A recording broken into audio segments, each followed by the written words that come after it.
તો ભાઈ એના જોઈ કે હવે આવવું નહીં.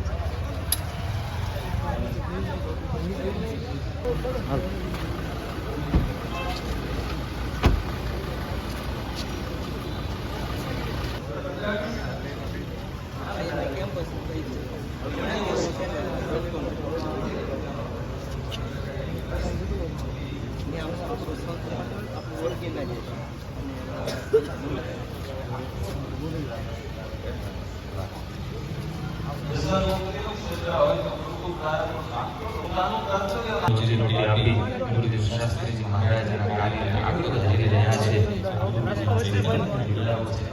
ઉદ્યોગ ક્ષેત્રમાં લેસર ટેકનોલોજી લાવીને ડાયમંડ બિઝનેસને મલ્ટીપ્લાય કરનારા કેટલાક સ્ટ્રેન્થ ઇનોવેશન કરીને હજારો લોકોની સ્થિતિને બચાવનારા ગુજરિયા હોય આવા કદાચ ભક્તજનો નાના મોટા આપણા હજારો એવા વિદ્યાર્થી છે કે હજારો લોકોને રોજીરોટી આપે છે.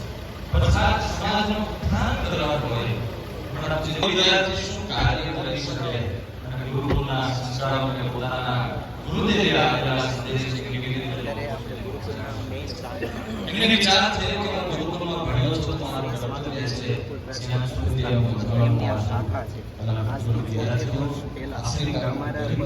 શાસ્ત્રીજી મહારાજ કોઈ એવા આનંદ તત્વનો મેળા હોય એવા રાજા જનેલા એક દિવસના ઉંમરના બાળકથી માંડીને 18 વર્ષની ઉંમર સુધીના બાળકોને ઘરે લાવીને ગવર્મેન્ટ કોર્સ કરીને દત્તક લઈને જ્યાં સંતો સાથે હતા અદૃશ્ય જોઈને સંતોને આંસુ આવી ગયા.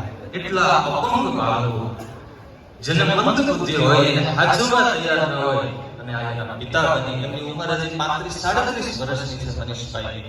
પણ વાલા ભક્તજનો ગુરુકુળના વિદ્યાર્થીઓ આ ગુરુકુળના કાર્યને વધારી રહ્યા છે.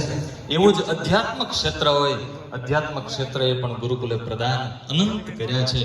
પૂજ્ય ગુરુ મહારાજ હોય પૂજ્ય મહંત સ્વામી હોય કે પૂજ્ય ધર્મોલ સ્વામી ત્યારે મોટા ભાગના સંતોએ ગુરુકુળના વિદ્યાર્થી છે. આવા એકાંતિક સંતોની ભેટ આ ગુરુકુળની ભૂમિ વાત કરે છે કે ગુરુકુળના વિદ્યાર્થીનું ગુરુકુળના સેવકનું કર્તવ્ય શું?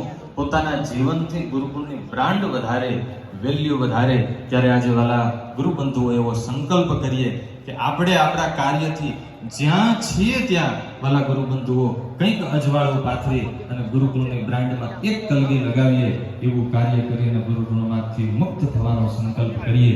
એ સંદેશ સાથે હું મારી વાણીને વિરામ